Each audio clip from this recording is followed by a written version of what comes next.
ये निकाल के ले आता है यहाँ पे थोड़ा स्पीड लगाएंगे, लिखवा देंगे।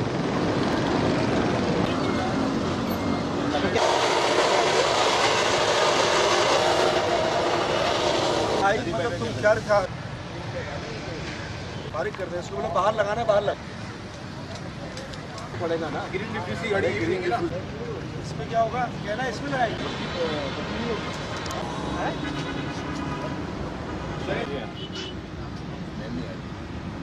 वाला जो बताया था ना, आज भी मेरी जरूर साहब की बात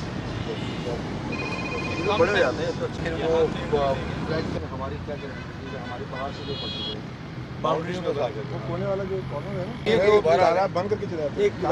एक गुजारिश है ताला बंद करने के लिए एक गुजारिश है, अभी इनको दोबारा लेकर इसी शर्त पर आया।